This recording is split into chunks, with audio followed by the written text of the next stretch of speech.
나라 빚만 무려 약 5,200조 원. 유럽 국가 중 올해 부채 비율 1위 전망. 바로 현재 이탈리아의 이야기입니다. 그런데 그 이유가 올해 유난히 더웠던 폭염 때문이다? 이게 대체 무슨 일이에요? 유럽 국가들에게 특히나 고통스러운 이번 여름. 한 연구에 따르면 올해 폭염으로 유럽연합이 입을 경제 손실은 무려 약 295조 원. 그 중에서도 폭염 강도가 특히 높았던 서남부 국가들. 그리고 그 안에서도 유독 피해가 심한 이탈리아는 지난주 27개 도시, 그러니까 모든 주요 도시에 폭염 최고 경보를 올렸는데요. And this year, particularly, for the first time, we had a red alert in every single city in Italy, which is not normal. It changed the lifestyle. Like street workers or farmers, workers cannot work outside from the peak hours or from 12 to 4 p.m. 무더위에 가장 먼저 타격을 입은 건 야외 노동자들. 밀라노시는 지난 7월, 자전거 배달 플랫폼 업체들의 배달을 축소 중단하라고 지시했고요. 농어업 종사자들에게도 야외 작업 금지 조치가 시행됐는데요.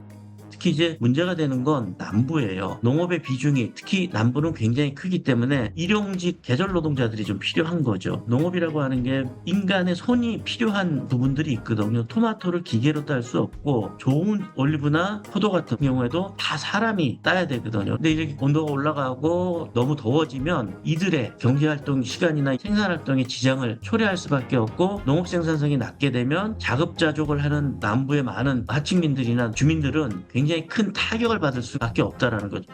남북 간 산업 구조의 차이가 큰 이탈리아. 그런데 이번 폭염으로 타격을 입은 건 남쪽 지역만의 이야기는 아닙니다.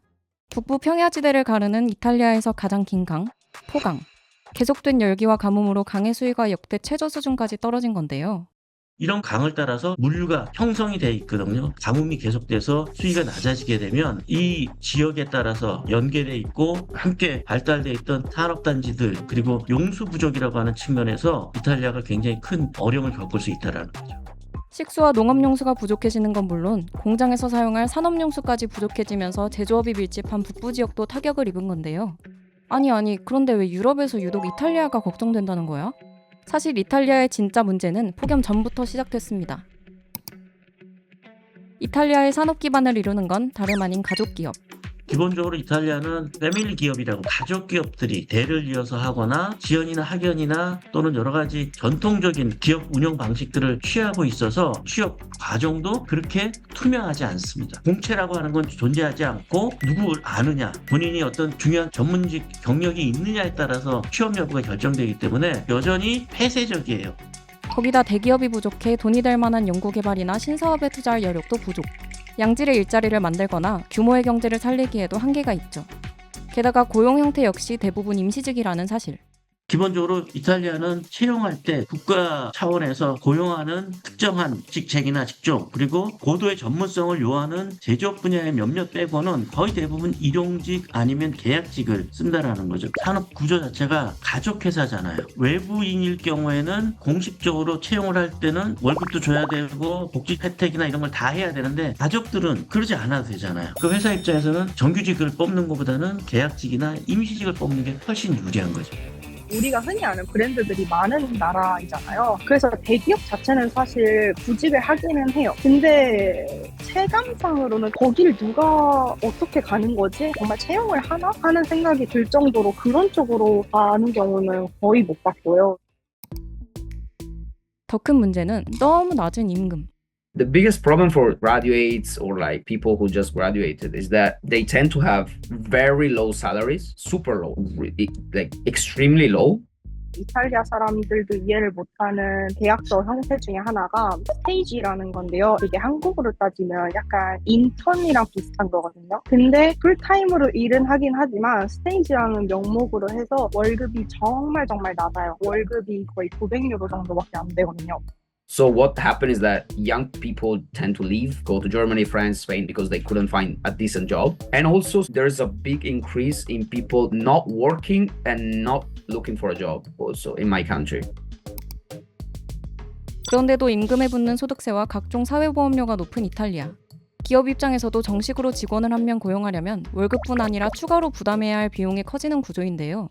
정규직보다 계약직이 월급이 더 많습니다. 이유가 뭐냐? 회사나 국가에서 공식적으로 연금 가입을 안 하는 거죠. 그리고 그것이 비효율적인 국가 행정체계와 맞물려서 실제로는 사망 이후에도 연금을 받는 그런 사례들도 굉장히 많아요. 신고를 안 하는 거죠. 확인도 안 하고. 저희가 생각하는 그 직장 생활 풀타임으로 했을 시에 기본급이 보통은 1,200유로부터 시작이고요. 세금률이 높다 보니까 그마저도 어떻게 하냐면 원이 파스터라는 게 있어요. 약간 식권 같은 거인데 식권 쿠폰을 따로 제공을 해줘요. 그럼 예를 들면 1,200이라고 치면 거기서 200유로라도 세금을 덜 내려고 200유로는 식권으로 쿠폰으로 줘버리고 실수령 금액이 그러면 1,000유로가 돼버리는 거죠. 그런 식으로 되게 많이 하거든요. 세금 아끼려고 이렇게까지 해야 하나 싶잖아요. 그런데 문제는 이런 세금 부담을 쉽게 낮추기도 어렵다는 것.